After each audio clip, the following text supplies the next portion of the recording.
healthy colon is essential to good health, which makes doing a colon cleanse, parasite cleansing and detoxing a must. Everything we eat ends up in our bowels as toxins. As these toxins build up, we end up with various diseases such as being overweight, constipation and candida. Colon cleansing is becoming more and more popular as many people are realising the health and weight loss benefits that a colon cleanse can provide. Easy Colon Cleanse is the safest and most effective product on the market. This product uses a two-step system that cleanses your digestive tract of built-up waste and also detoxifies your body of harmful toxins and pollutants. With the ability to flush out pounds of harmful waste, many users report a significant increase in energy levels, decreasing gas and bloating, and much more efficient digestion. What can a colon cleanse do for you? Feel energised and rejuvenated? Lose weight safely and naturally. Get rid of digestive problems. Reduce bloating and flatten stomach. Easy Colon Cleanse, the all-in-one cleanse. You can buy this product from the Health Food Centre, 11 Warren Street, London W1T 5LG, or you could just call us on 0207 387 9289.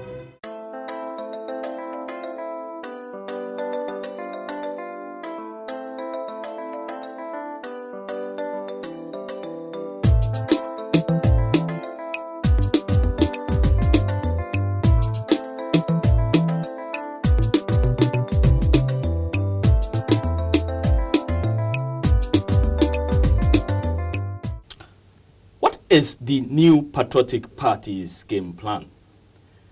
In the short term, the answer is very clear. They are battling their grievances in the Supreme Court. However, the anxieties within the party is far from over. In the long term, will they come out of this Supreme Court very strong or very weak?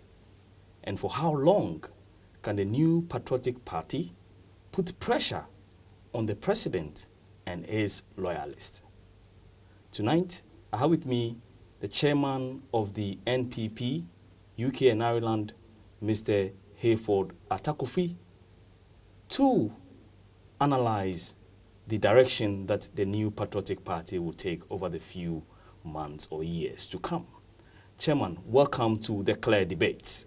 Thank you very much. Let me start by asking you, is your party becoming a protest party? Well, we're not exactly a protest party as you ask, but just like you said in your intro, what is the party's game plan? And our game plan has consistently been the game plan of every political party. We are in power, we are, as a political party, aiming to administer Ghana in a situation where there will be development for our country and in an atmosphere of freedom. That is exactly our first aim. But of course, before you can do that, you have to go through electoral process. And every time there has been an election and we feel that the process that we've gone through is not credible enough, then it is our duty, it is our responsibility to ensure that there is electoral credibility. And therefore, we will always make sure that the system through which democracy thrives, which is through election, will have to be done in such a way that the voice of the people will be the voice of God. And from 1992, when we have gone through every election, from the time we published our stolen verdict, we have consistently fought on the side of the right to ensure that there is openness, there is credibility in our electoral system. And that's exactly why we're in court. You mentioned the name of God, and my question was about protest. God doesn't protest. Let me read to you a series of protests and pinpoint to you that I don't think God will sanction such protests. You refused to attend the ceremony that made the president-elect become president. You refused to be adhere to his message to Ghanaians on the State of the Nation address.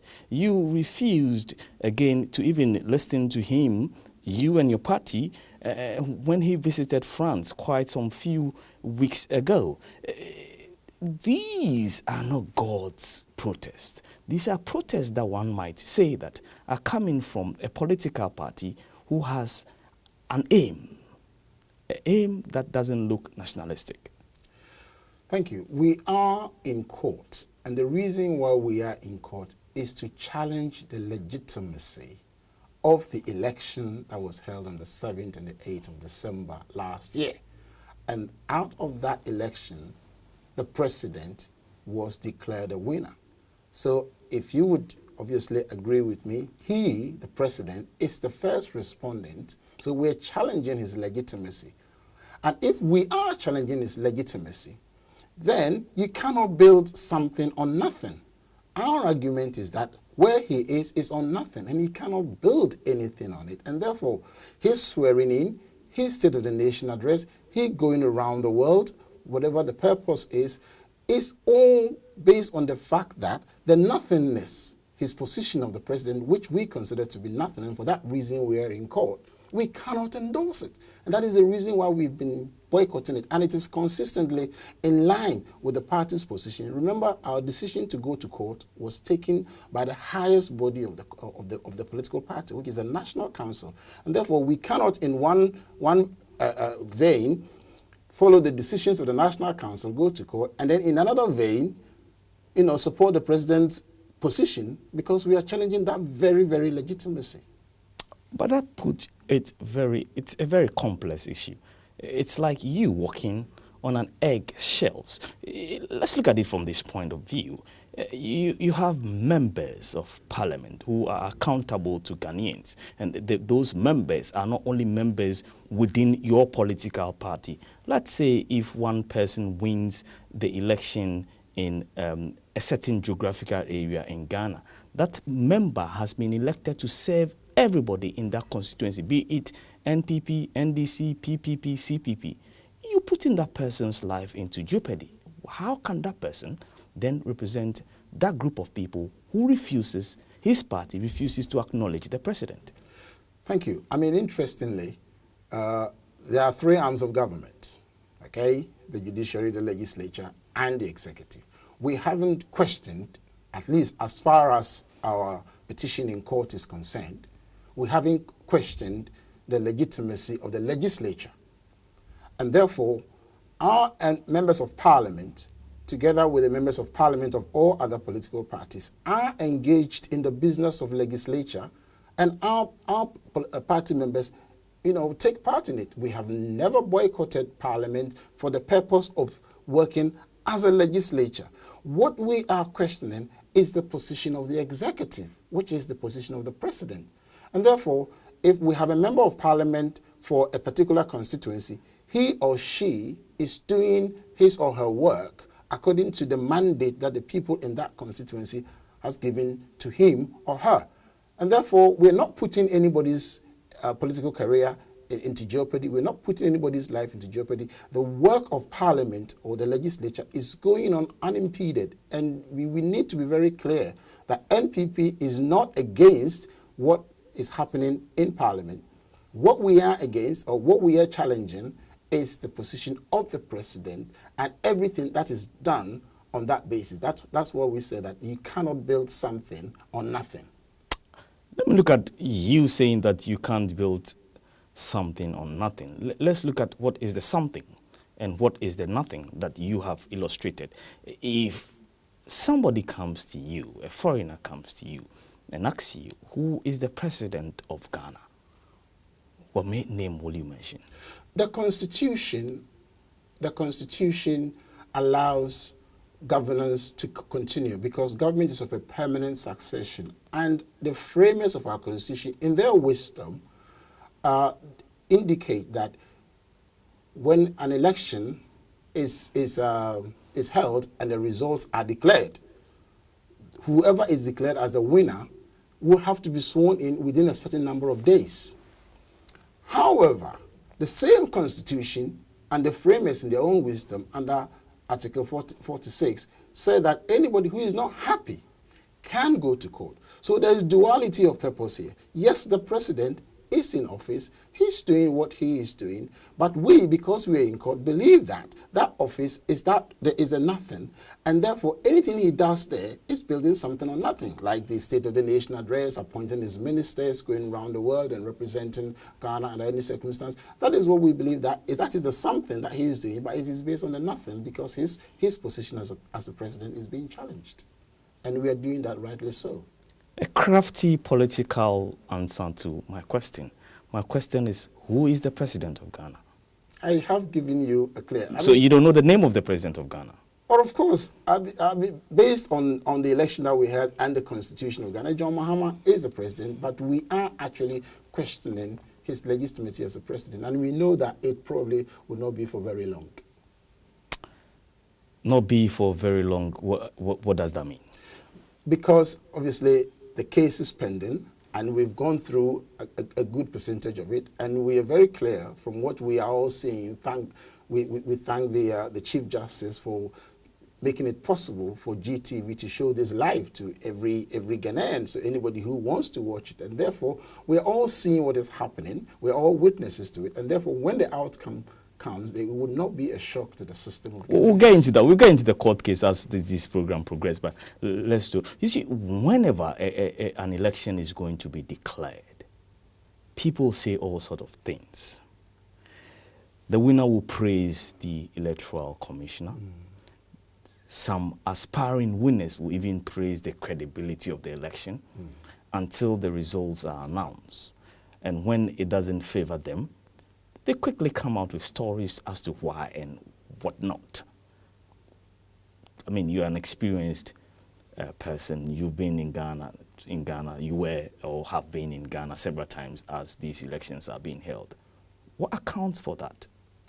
Of course, the Electoral Commission, for example, is an institution created by the Constitution. And therefore, nobody has got any cause to doubt the credibility of the Electoral Commission.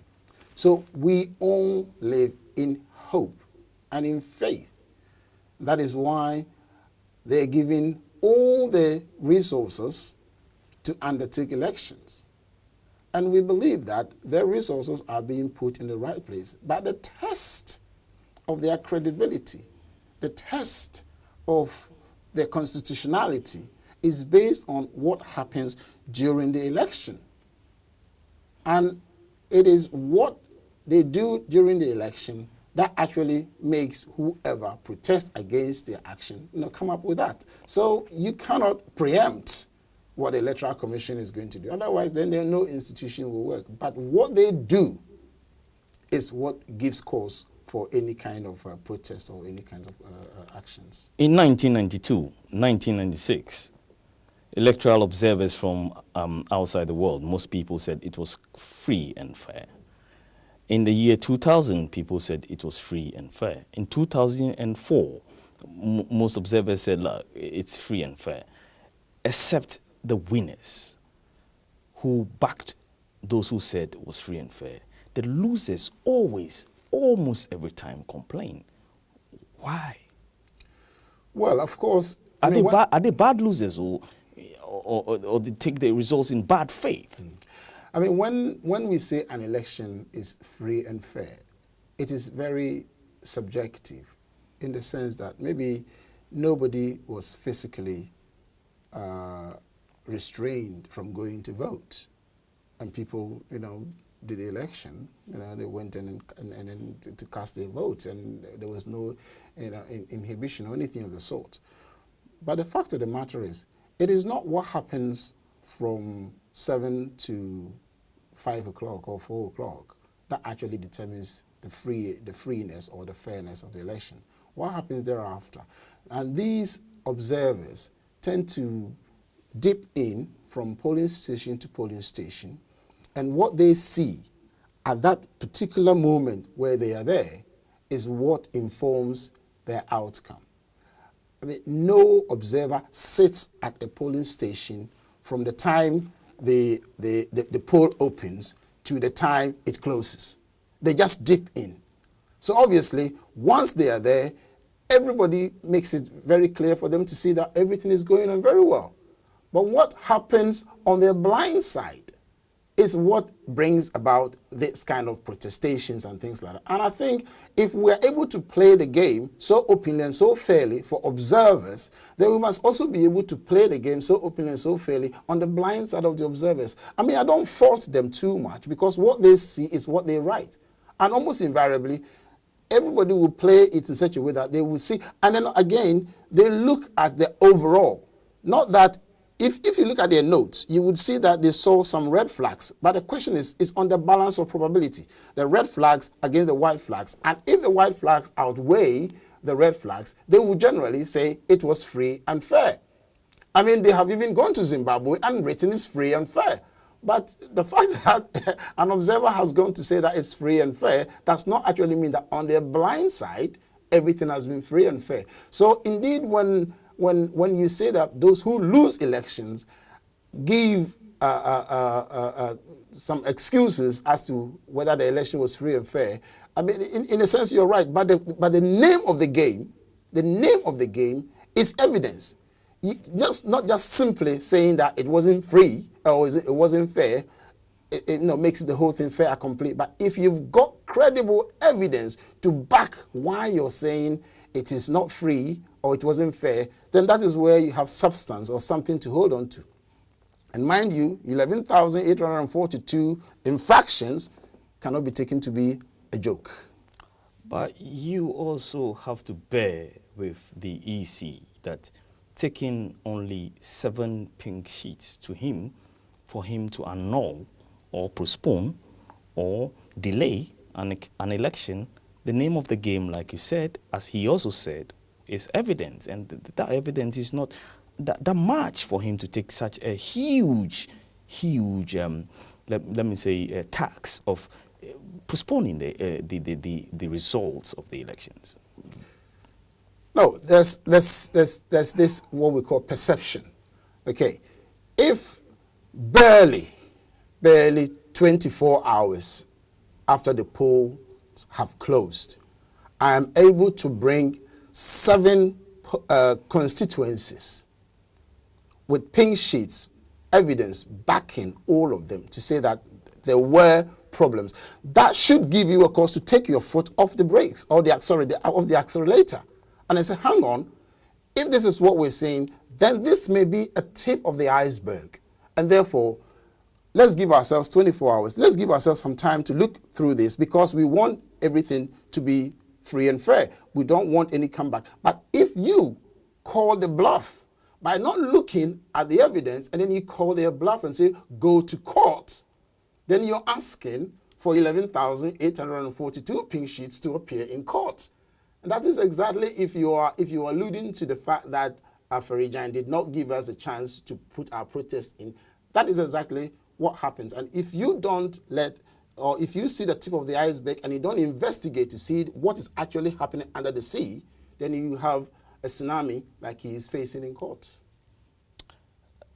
Did you anticipate this tsunami like you said? And was it the reason why there were some kind of phrases prior to the elections about what will happen? I mean, phrases where there were eyes wide open, where people felt that, look, all things are on the table. You didn't take anything off the table. You didn't take the concern that if things happen in the wrong, the courts are there. Was it a game plan? Like I said in my intro, was it part of your game plan before the election?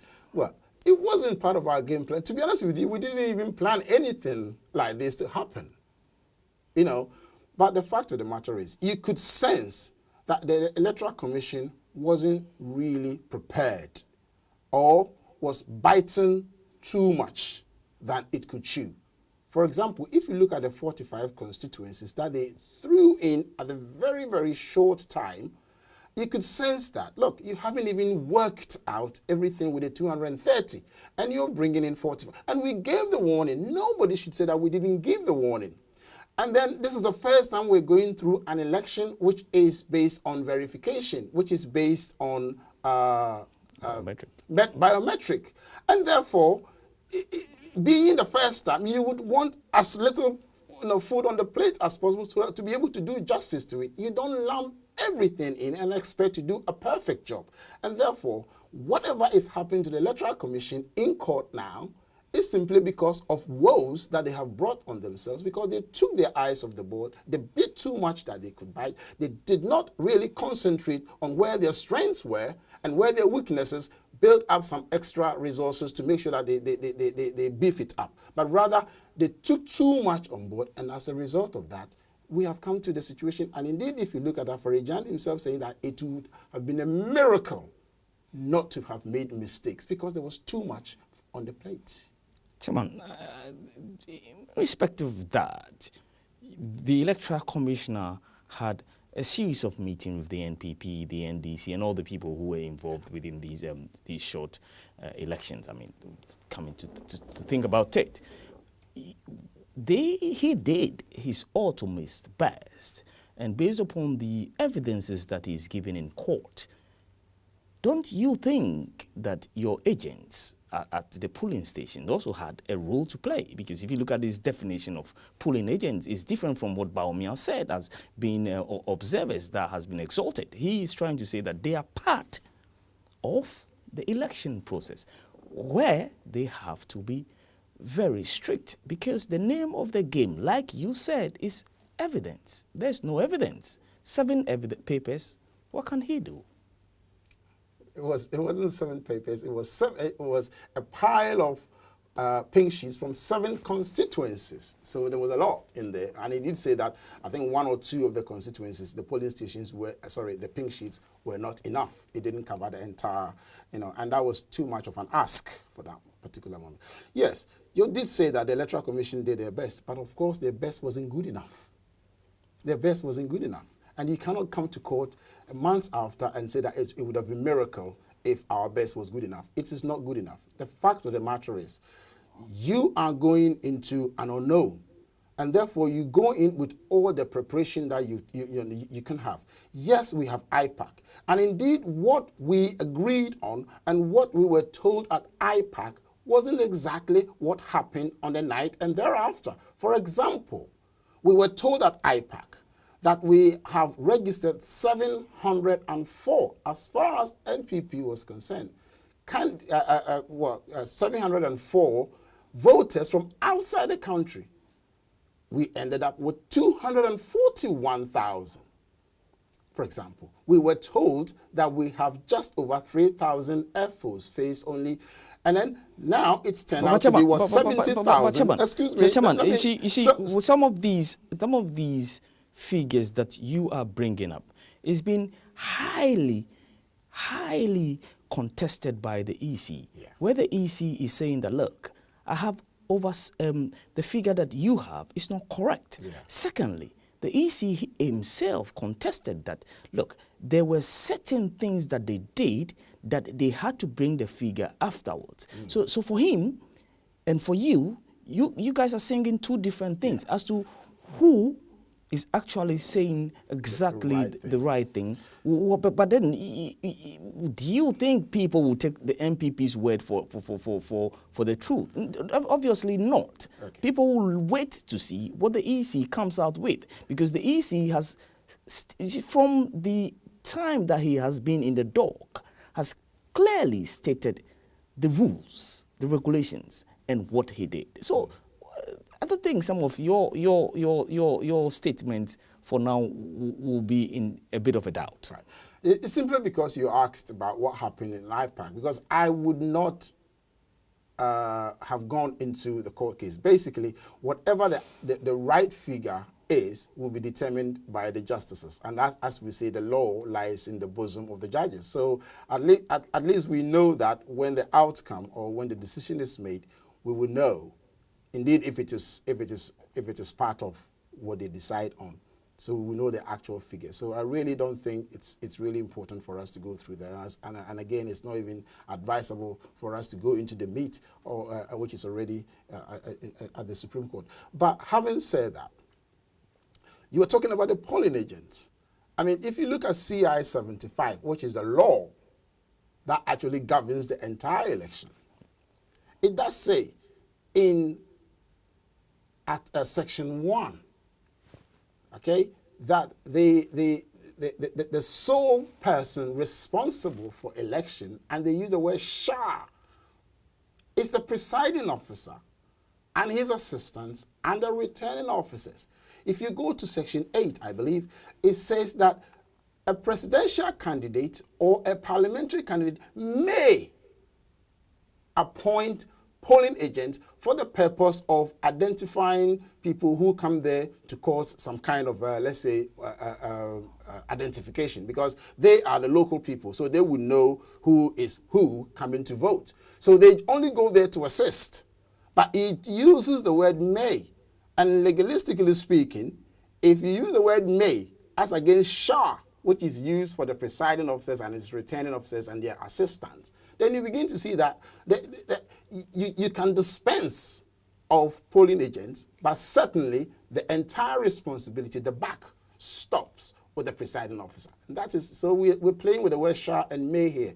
And so sometimes when I sit there and I look at what they're playing in court, I'm inclined to say that, look, why can't they just simply have a look at the language that was used in CI 75 in determining the status of the polling agent as against the presiding officer? And then they are just lumping everything together. It's wrong. So you obviously believe that you are on the right path. I wouldn't say we're on the road, but I'm stating the position that personally I believe that the language that was used in CI 75 should be the language that perhaps the lawyers should be bringing to the attention of the justices, because it is their responsibility.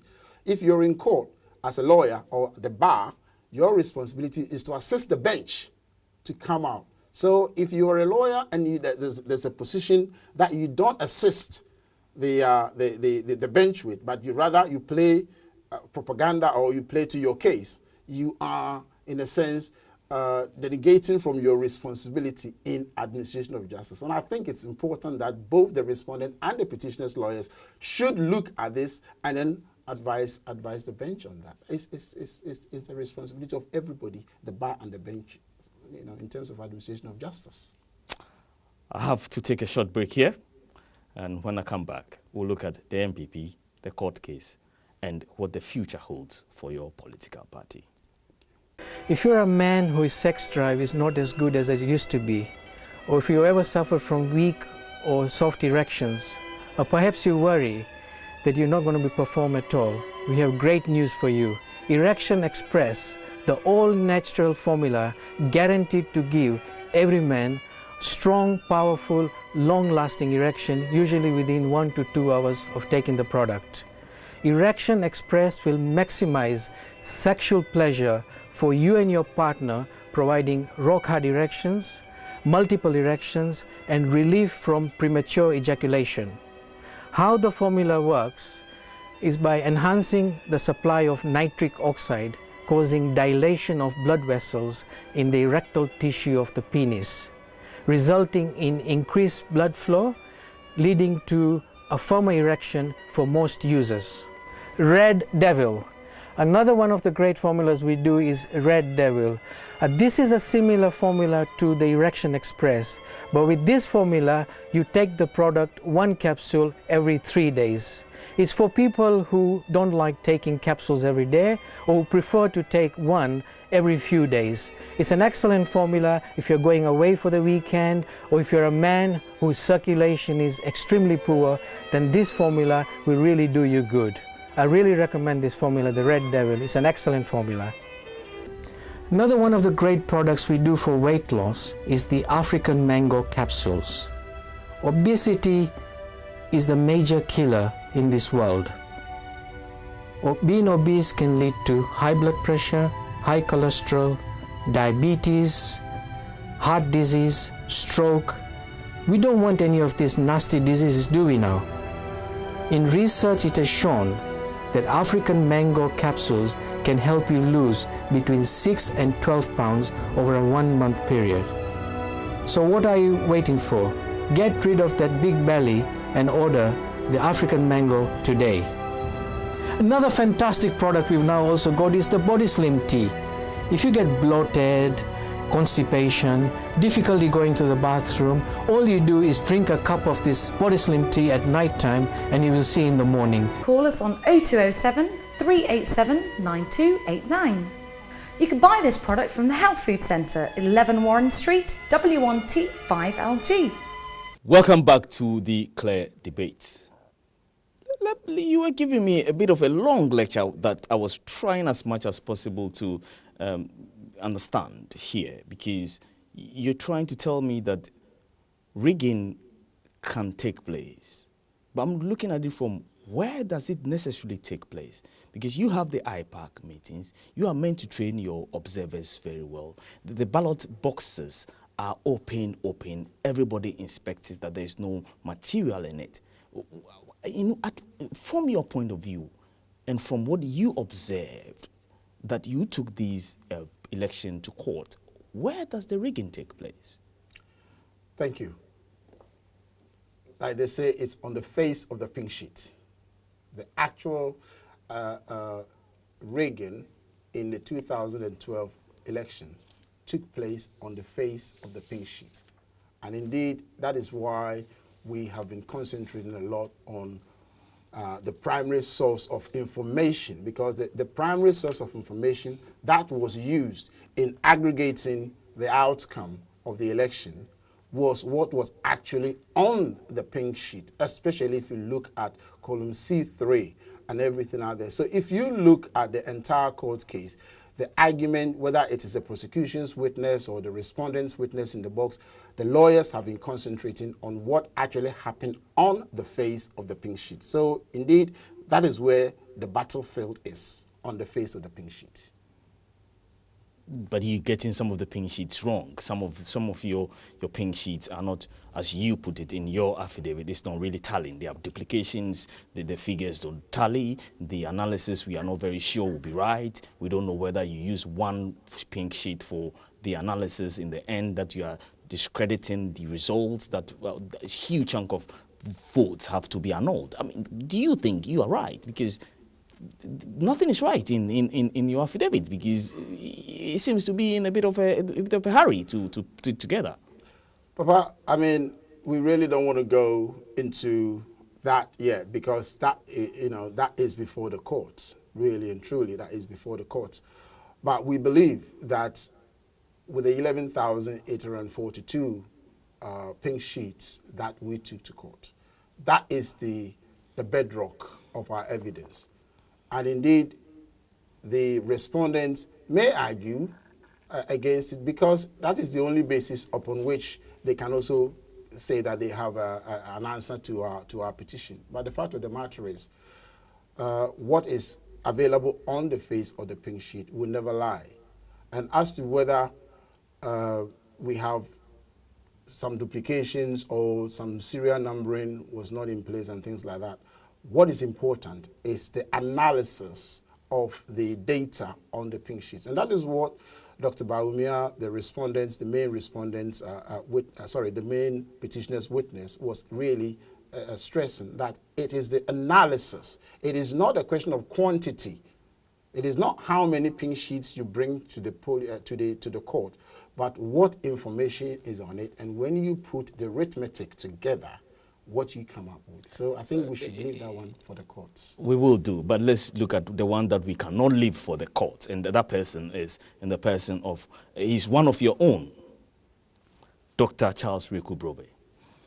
He has described the ongoing election petition filed in the Supreme Court by 3 leading members of your party as tantamount to shutting the stable door after the prized horse has bolted. Has the prized horse bolted? Are you fighting in vain? He's a very fortunate man who can speak English very well, and he's using his language, his English language, to his advantage. But unfortunately, I don't think it's making a lot of sense as far as the NPP is concerned. Dr. Reku-Brobe is somebody who has got a checkered history as far as the party is concerned. And indeed, either he has been against the party's position right from day one. This is somebody who lost his own presidential ambitions in 1996, left the party went But he's a unfold his founding own- member of the party. Lucifer was with God when he created the world. But he knows the Lucifer- inside and out exactly, of the and that is- NPP. So that is why Lucifer can give certain truths about God. So maybe he's also giving certain truths about your political party that might be true. Who else knows God than Lucifer for you? But the fact of the matter is, do we take what Lucifer says as the basis of determining God's strength on earth? I mean, we don't want to go into the realm of theology, but the fact is, the fact that somebody was with God when he created the world does not mean that that person actually speaks for God, because Lucifer is number one wanted in heaven. So indeed, the fact that Mecury happened to be in a room or in the premises where the NPP was formed does not mean that he speaks for the NPP. Indeed, I mean, as I was alluding to, in 1996, barely 4 years after the NPP had been formed, he left, formed his own political party. We don't know as at now whether UGM was ever scrambled or whatever happened to it. We still don't know. But Mecury has been looked after by the party because we are a party of a big family. We've got stomach for everybody. But the fact of the matter is, he is always going to behave like a spoiled child. You know, just like Addison said in court, who takes his ball anytime the game goes against him. When he stood for chairmanship against Jake Otanka Obechebelamte, he went to court. This is a man who will always want to have his own way. So I think the least said about Dr. Mecury, the better for the NPP. And I think the better for the NPP. Yeah. But then the least said about what you are saying regarding his comments also is not good for Ghana, because sometimes his comments comes out very clearly that there's a problem within the APNP. Let me read There's a to you. problem with himself. Why and is he? It's a problem with himself. You see, it is the nature of the person, and I think you need to get close to Dr. Mecury to actually sense his hubris. You know. And that is what is working against him. It is his own hubris. And I think it's important that for somebody like that, he does not continue to do himself disfavor by saying a lot, because the microphone will be pushed to him. Especially, you know how the Ghanaian press work. They will push the microphone to you, especially when they see that you're on the path of martyrdom. You're on the path of self-destruction. And I would advise him, he's my senior man, I would advise him to keep his mouth closed. And I think it would be good for him and for his future. I don't think you shutting him to not to stop talking. Gagging him, if I might use that, you gagging him in a way, gagging. because you're trying to say that, look, don't talk again, you can't talk. But let's see exactly what he was saying. He says that, according to him, each time the NPP managers hollowed, the leadership assured them that certain victory was in sight and nothing must be done to postpone or derail the coming into power of President Nana Akufo-Addo on December 13th. He went on to say, it was that very strange to see the very complaint the election managers have requested the party leadership to act on turn up in the original NPP petition. Namely, you guys didn't look after your polling agents very well. Some of them were starved to death. There was no proper training. Training was done a day before. Some of them didn't really know exactly what to do. This is a man who is saying something that we all have to take into consideration, because he might, after all, saying the truth. And you can't gag such a man, Chairman, can you? Papa, who are the election managers? First of all, he did not tell us who these election managers are. Okay? And therefore, he does not even understand the NPP constitution, and he does not understand the structure of our campaign and in the structure of our election, because the election managers are the leadership of this party, and it is the very leadership who are in court. So who is he speaking for? Other than himself, Charles Mecury. There is no election manager beyond the flag bearer, the chairman of the party, or the flag bearer's running mate. So if he talks about election managers not being consulted and he has spoken to somebody, you know, he used an expression and that person wasn't part of it, hello, it was the election committee that appeared before the National Council and made a strong case for this matter to go to court.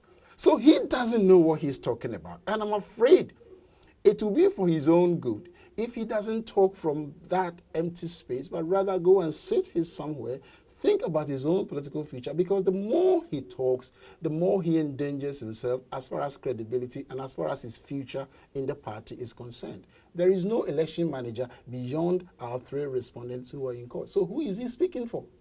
The managers. Who is the manager? And it would have been interesting if he had mentioned who the managers he spoke to, who the election controllers he spoke to were. But he hasn't, because we know they are the ones who are in court. And as I said, it is the National Council. They didn't just wake up and say that we're going to court. It was the election committee that appeared before the National Council. Someone like Martin J. Mensah was there. Someone like Napo was there. Obi Amwa was there. These were the people who were representing us at IPAC. They were the ones who appeared before the National Council and made the case that we have gone round the country and collected the pin sheet. And on the face of it, my brothers and my sisters, we've been cheated. And therefore, the only way we can have the truth established is to go to court. They are the ones who convinced the leadership of the party to go to court. So who is he speaking for? What if those people have their own personal agenda, and what Reku Brobe is saying might, after all, be the truth? I mean, you know, it has politics. Reku Brobe has his own personal agenda. I don't know. You are telling me. I'm asking you the question based on what he said and based on what you are telling me. I understand. I don't know. But if you want to tell me the truth, do you think on the face of the pink sheet, the NPP has a very strong case to go to court? I don't know. I have not seen the pink sheet. I want you to tell me. Maybe you have seen the pink sheet. I have seen the pink sheet. And indeed, I have even witnessed an analysis of it done on PowerPoint by Dr. Baumia. And indeed, there is no shred of doubt in me sitting here as a chairman of the party here in UK that we don't have a strong case. There is every indication that we were cheated on a broad daylight, simply because somebody who needed to put the figures on there decided to do what they felt was right for them in order to feed onto the national platform at Afarijan's office. I'm quite surprised that your party didn't detect that early than to go to court. It was early enough. Remember? After. Well, let me go. I suggest to you that the ongoing live transmission of events in the Supreme Court has turned most Ghanaians into pocket lawyers. But you are a lawyer. I am a student of the law. Let's look at this from this point. Is it a good selling point? A serious danger? Or a redundant exercise? I think every modern jurisprudence, every modern legal system is now beginning to warm up to what we call the American system, which was to televise, court proceedings. Even in UK, where the Anglo-Saxon jurisprudence has its navel, it has just been announced that they are going to televise parts of court proceedings, because I think it prepares the public mind. It prepares for the outcome. Because remember, we are in court, and the reason why we are in court is we're looking for a perpetual or a lasting peace. And I think we must all bear in mind that if it weren't for peace and the longevity of our country, we would not have gone to court. But it's for that purpose, for the peace. And therefore, if you have so many people watching it, it is not a danger. Rather, it is bringing people on board, preparing their minds for the outcome, so that when the outcome is established, that peace that we all strive to enjoy will continue, because there wouldn't be a shock to the system of the people. And it saddens me for GBC to come up just recently to say that they want to, take off the live telecast because it is costing them money. Rather, they should make money out of it. Because when we play in football on live TV, when we X Factor and all the reality show, that is where you push in your peak adverts. And people who have the adverts in around that time, they pay the most because the entire nation is watching. Chairman, I don't think it's as simple as you saying it. It is that simple. Because at the end of the day, commercially, if you're thinking Chairman, economically, at the end of the Chairman, I will not go for that, because at the end of the day, the announcement by the Supreme Court or the Chief Justice for the live telecast to go ahead was extremely very short. Some of these things are done on a long-term basis. X Factor is done on a long-term basis. So there's no way. Maybe GBC might have the revenues coming in as per just going into to knock on the doors of some companies to telecast their live. So that's a huge tax for them. Fortunately, Papa, GTV is not like BBC that depends on TV licenses or public taxes to survive. They take TV license from people, and at the same time, they do commercial. I mean, it's an Indomie advert. It's already there. And if indeed you tell the Indomie star, you're turning my argument, my program into another thing that I don't want to go there. Let me go to what I want to go in there, because this is going somewhere else that I don't want to push it to. Let me look at the Wizkid Baumia. He seems to suggest that the MPP will be exonerated by his final analysis, and he has sworn on oath several times that the pink sheets will be analyzed, or was analyzed, once and once only. But the triple duplications, serious pink sheets don't tally. Some have gone overboard by KPMG, as we've been told. I mean, how then are we rest assured that he's swearing under oath that it will be only one pink sheet will be analyzed? It seems it's a tall order now that his analysis might be going off the course. And you sounded to be defending him some few minutes ago that it will not. But do you know? I do know. Now, look at the history of this court case. Initially, because constitutionally we have to go to court within 28 days, so there was an enormous speed that we needed to put these pink sheets together. So we put together 4,000 pink sheets, which we took to court. And then we continued with the analysis, and we discovered over 11,000 pink sheets. Then we went to court for an amendment of our original petition, and said that instead of the 4,000, we are now bringing 11,000 plus pink sheets. And indeed, instead of just adding the 7,000 to the 4,000 that was already there, we took the entire 11,000 in there. So literally, if you look at one by one the number of pink sheets that are in the custody of the court, you're looking at 11,000 plus the 4,000 that was originally sent there. But here, there shouldn't be any panic. We are not looking at the number, and I think I mentioned it earlier, that we shouldn't be looking at the number of pink sheets one by one, but we should be looking at what we are relying on as an attachment to our affidavits and the ones that we are asking the courts to audit. And we've been told that the KPMG have counted the quantum as well as done the analysis. And so the question of figures and analysis and all those things, I think, will be brought to, to an end once and for all. Have you got any information on that? What is the analyst saying then? I haven't got any information on it. But in terms of numbers, because there was an earlier announcement that they had counted and it had gone over the 11,000, and there's a perfect explanation for why it will go over the 11,000, because if you count them one by one, we had taken more than 11,000 pink sheets, just like I told you. But the question is, what are you relying on? And we're relying on 11,000 pink sheets. Even the 11,842, we took our 704 in the further and better particulars, but they are still in the court's custody. So we shouldn't get confused about these figures. There is one person who strikes panic and fear whenever he gets up to talk about these court case, and he's leading the NDC's the legal team.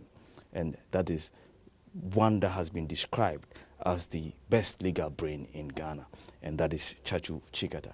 You could bear with me that his cross-examination really did a lot for the NDC in trying as much as possible to discredit exactly what the NPP has brought to court. Most legal commentators said that he did a lot of damage to your petition. What is your take on this? Good lawyers don't take 10 days to cross-examine a witness that is not strong. That is my response to it.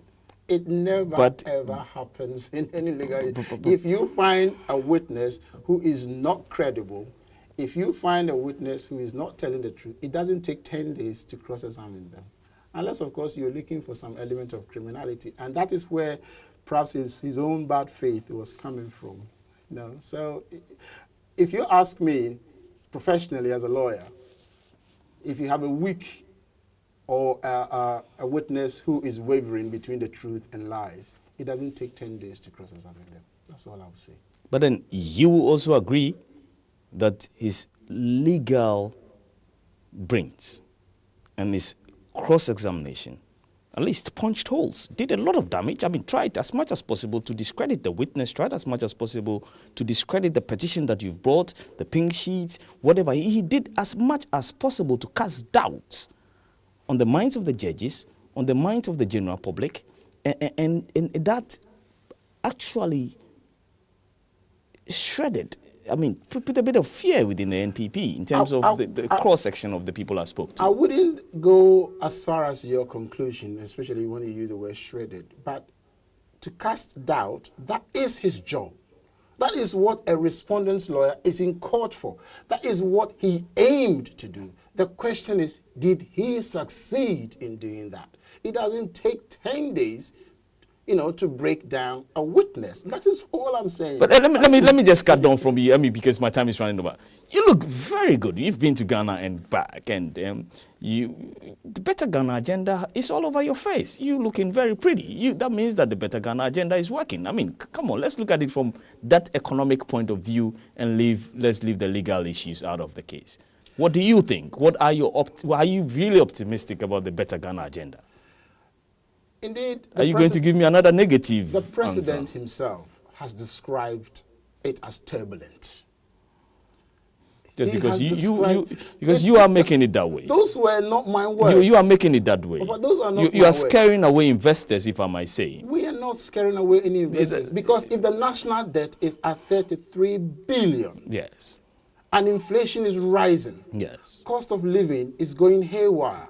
yes. Now, if you take out the oil element from the GDP, we've suddenly gone way backwards from where we were in 2008. You cannot tell me. This is no gimmick, no propaganda. I mean, this is clearly, and the president has been honest in one way in saying that this has been turbulent. And indeed, that is the more reason why they're now looking to the European market for Eurobond. But you did that the same. You did the not same. Right. You did the same. This is a government. You went in for 750,000. So that is a strategic economic policy that might be able to help the country. Don't you think so? Why has it taken them 5 years to think about this? We were told that we were getting 14 billion from Japan and China together. Never happened. We were told that we were getting 3 billion. Never happened. We've gone back to the Bretton Woods Institute and borrowed and borrowed and borrowed from the World Bank and then IMF. Nothing has happened. Now, 5 years too late to look to the Eurobond. And I'm sorry, we have been now downgraded to B-, and nobody is going to give you... Thank you very much for all your very wonderful thoughts on the program today. Before I end the program, I might take a few clues from a lawyer's premier. If you don't have the law, you argue the facts. If you don't have the facts, you argue the law. If you don't have neither the facts nor the law, then you argue the Constitution. I bet you argument today sound like a lawyer. I'm so pleased to have you on the program. Thank you very much for having me. Thank you. God bless you. Thank you so much.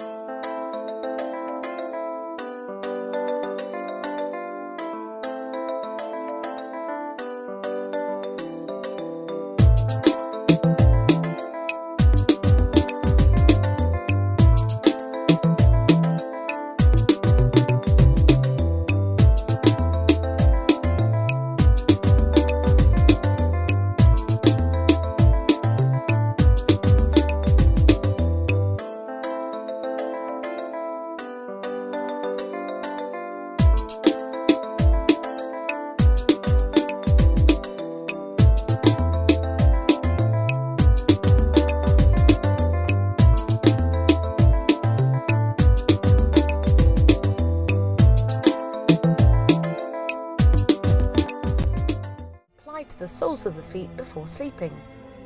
Overnight Patch It will stimulate your acupressure points and draw out the impurities from your body.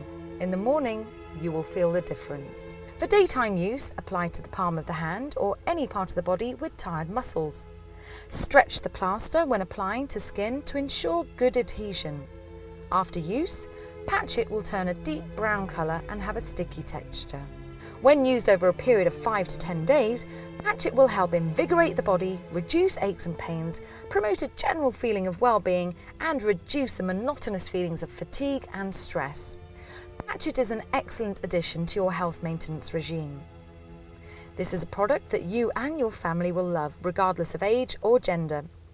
If you're a man whose sex drive is not as good as it used to be, or if you ever suffer from weak or soft erections, or perhaps you worry that you're not going to perform at all, we have great news for you. Erection Express, the all-natural formula guaranteed to give every man strong, powerful, long-lasting erection, usually within 1 to 2 hours of taking the product.